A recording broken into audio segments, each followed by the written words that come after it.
tentang amal-amal di bulan Ramadan yang kita dianjurkan untuk melaksanakannya, yaitu yang pertama sudah kita bahas tentang puasa. Itu yang pertama. Jadi masukkan itu kepada yang pertama dari amal-amal yang dilakukan di bulan Ramadan, puasa. Kemudian yang kedua yaitu salat yang 5 waktu dan salat tarawih. Salat yang 5 waktu dan salat tarawih. Kenapa saya sebutkan salat yang 5 waktu? Karena ada sebagian orang dia berpuasa tapi enggak salat. Ada sebagian orang dia puasa tapi enggak salat. Bagaimana akan diterima puasanya? Kalau menurut pendapat Syekh bin Baz dan Syekh Utsaimin enggak diterima puasanya, karena dia tidak salat. Sebab dia melakukan dosa besar yang paling besar, meninggalkan salat. Jadi salat yang 5 waktu dan salat tarawih. Jadi salat yang 5 waktu dulu yang pokok. Dan untuk laki-laki dikerjakan dengan berjamaah. Untuk perempuan yang terbaik dikerjakan di rumah.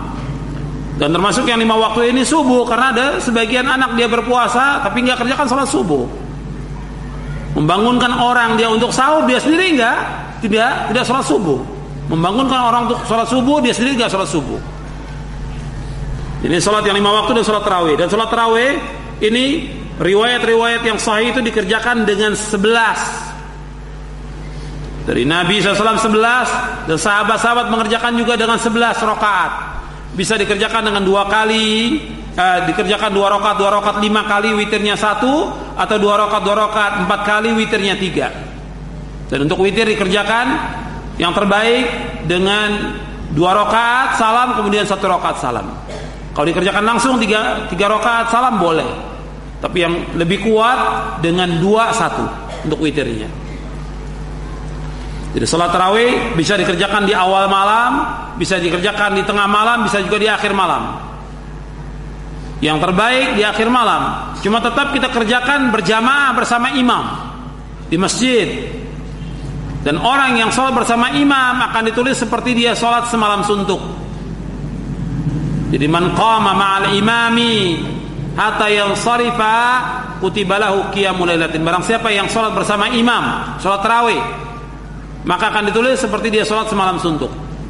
Riwayat Imam Abu Daud dan yang lainnya. Dia salat tarawih dikerjakan dengan berjamaah, dan yang terpenting khusyuknya dan tumanina. Banyak kaum muslimin salat tapi enggak ada khusyuk, enggak ada tumanina. Kalau di zaman Umar bin Khattab radhiyallahu anhu dikerjakan 1 rakaat 100 ayat, selesainya menjelang sahur. 1 rakaat 100 ayat. Ya kita imannya berbeda dengan imannya para sahabat yang mereka kuat. Nah sekarang untuk kita menjadi imam disuruh ringkaskan, tapi jangan terlalu pendek. Jangan tiap sholat kulhu kuliah. Nggak ada nambah sama sekali. Ya baca yang sedang. Bisa juga kita membaca Al-Baqarah 5 ayat atau 7 ayat 1 rakaat, atau mungkin lebih daripada itu. Kita lihat kondisi jamaah dan kita memberitahukan kepada mereka bahwa salat ini yang penting khusyuk dan tumanina. Bukan hanya 11 rakaatnya, tapi juga khusyuk dan tumanina.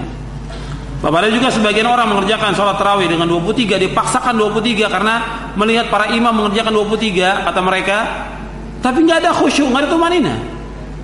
Yang terbaik kita ikut contoh Nabi, wa khairul hadyi Muhammad sallallahu alaihi wasallam. Sebaik-baik petunjuk Nabi. Nabi mengerjakan 11, Umar radhiyallahu anhu mengerjakan 11, itu yang kita ikut. Jangan mengikuti banyaknya orang, dan jangan mengikuti para imam. Yang kita ikut Rasulullah, contohnya Rasulullah. Uswah kita, qudwah kita, teladan kita Rasulullah sallallahu alaihi wasallam. Meskipun ada fatwa ulama yang membolehkan 20 rakaat, tapi kita ikut contoh Nabi. Dan perbedaan itu memang ada. Hatta Syekhul Islam pun menyebutkan dalam kitabnya Majmu' Fatawa. Jangan sampai ada terjadi perpecahan atau permusuhan karena masalah 11 dan 20. Ya, kita tetap prinsip 11 kita lakukan, dan kita ajak kaum muslimin dengan 11 rakaat dengan khusyuk dan tumanina. Kemudian yang ketiga di antara amal-amal bulan Ramadan yaitu kita membaca Al-Qur'an. Dianjurkan kita untuk membanyakkan membaca Al-Qur'an. Yang pertama baca, ya. Orang yang cinta kepada Allah Rasulnya, kata Nabi, falyaqra fil mushaf. Man yuhibbullah wa rasulahu falyaqra fil mushaf. Barang siapa yang cinta kepada Allah Rasulnya, hendaklah ia membaca mushaf. Membaca mushaf Al-Quran. Setelah itu, setelah kita baca, kita juga baca terjemahannya dan baca tafsirnya. Pertama baca mushafnya dulu tiap hari. Usahakan kalau bisa kita menghatamkan.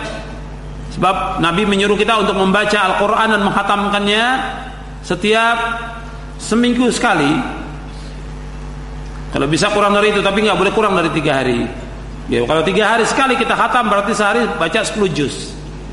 Kalau nggak sanggup, yaitu setiap 4 hari. Kalau nggak sanggup 5 hari. Kalau nggak sanggup 7 hari. Jadi kita menghatamkan setiap 7 hari sekali. Kalau 7 hari berarti kita puasa itu bisa 4 kali hatam. Usahakan, dan banyak waktu yang luang, banyak waktu yang kosong. Kita usahakan untuk bisa menghatamkan. Kita baca Al-Quran, istri kita baca, dan juga anak kita baca. Dan Nabi bersabda, Iqra'ul Quran fa innahu ya'ti yaumal qiyamati syafi'an li ashabihi. Bacalah Al-Quran karena Al-Quran memberikan syafaat kepada orang yang membacanya pada hari kiamat. Puasa dan Al-Quran ini akan memberikan syafaat pada hari kiamat bagi orang yang puasa dan orang yang membaca Al-Quran. Maka gunakan waktu-waktu untuk membaca Al-Quran. Dan kesempatan ini ada di bulan Ramadan. Kemudian selanjutnya yang keempat yaitu kita membanyakkan sedekah.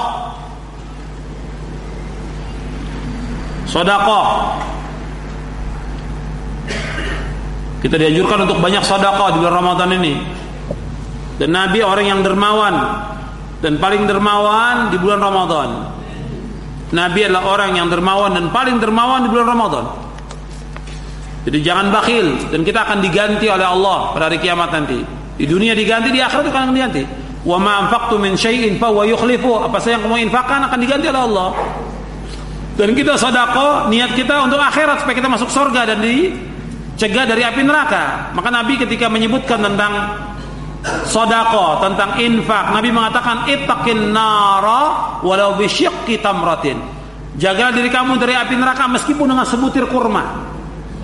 Ya, tujuan sedekah supaya apa? Kita terjaga dari api neraka.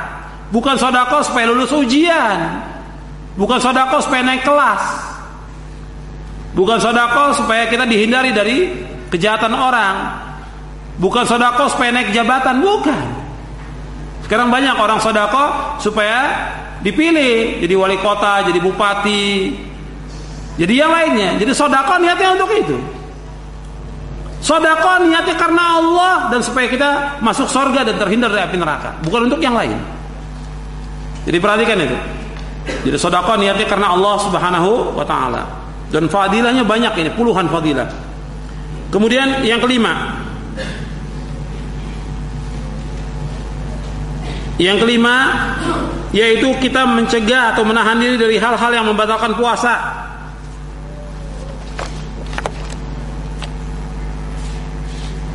Kita mencegah dan menahan diri dari hal yang membatalkan puasa.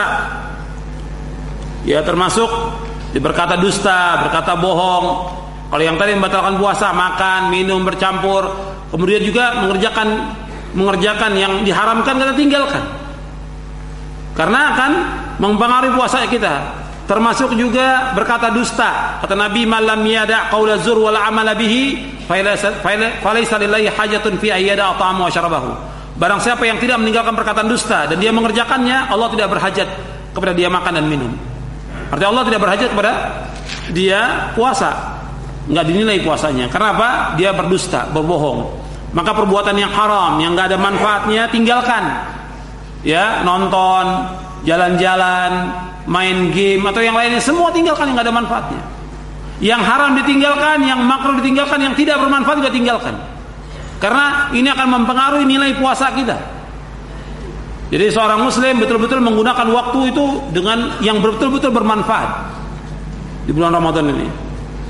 Selanjutnya yang ke-6. Yang ke-6, kita diperintahkan untuk bersungguh-sungguh dalam ibadah, terutama di 10 malam terakhir bulan Ramadan. Bersungguh-sungguh dalam ibadah. Sebab Nabi SAW kalau sudah akhir 10 hari terakhir itu, Nabi mencari malam Lailatul Qadar dan sungguh-sungguh ibadah membangunkan istrinya. Nabi membangunkan istrinya untuk salat malam. Dan Nabi enggak bercampur dengan istrinya 10 malam terakhir itu. Karena Nabi etikaf. Makanya yang ke-6 ini dan yang ke-7 etikaf.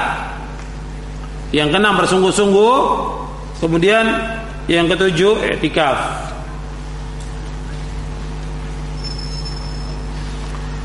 Dan Anda perhatikan, justru Nabi di akhir Ramadan itu etikaf 10 hari terakhir. Etikaf itu diam di masjid, enggak keluar. Diam di masjid dengan melakukan ibadah, bukan untuk numpang tidur. Betul-betul niat untuk ibadah. Tidur boleh, tapi jangan habis waktu untuk tidur. I'tikaf untuk membersihkan hati kita, untuk membersihkan diri kita, untuk kita bertaubat kepada Allah, untuk berzikir, untuk melakukan salat yang 5 waktu, melakukan salat sunnah dan yang lainnya, ibadah-ibadah yang lainnya. Tidur boleh, kalau dia ngantuk tidur, tapi tetap ibadah dilakukan, menghatamkan Quran. 8, yaitu umrah di bulan Ramadan. Umrah di bulan Ramadan. Nabi menganjurkan untuk Ramadan ini umrah. Kita dianjurkan untuk umrah karena umrah di bulan Ramadan fadilahnya sama dengan haji. Umrah fi Ramadan ta'dilu hajjah. Umrah di bulan Ramadan fadilahnya sama dengan haji. Dalam riwayat yang lain, umrah fi Ramadan ta'dilu hajjatan ma'i. Umrah di bulan Ramadan fadilahnya sama dengan haji bersamaku, bersama Rasulullah. Dan ini bisa dilakukan pada awal Ramadan, pertengahan Ramadan atau akhir Ramadan. Fadilahnya besar sekali. Kemudian yang terakhir, ikhwan fillah, azakumullah, di bulan Ramadan ini bulan yang penuh dengan barokah, bulan yang penuh dengan rahmat, bulan yang penuh dengan ganjaran. Maka kita lakukan hal-hal yang terbaik di bulan Ramadan. Apa yang bisa kita lakukan yang bermanfaat. Yang bisa kita lakukan membantu orang miskin, fakir miskin, membantu orang tua, memberikan nafkah pada istri dan anak, lakukan itu. Memberikan makan kepada orang-orang yang berbuka puasa, kita sedekah, infak, membaca Al-Quran, membaca buku yang bermanfaat, menolong orang yang susah, membantu dengan tenaga, kita lakukan.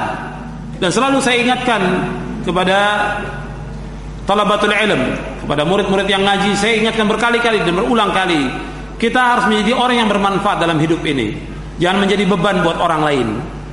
Kita gunakan sebaik-baiknya waktu yang bermanfaat dan kita nggak lupakan tentang hak orang yang punya hak terhadap kita.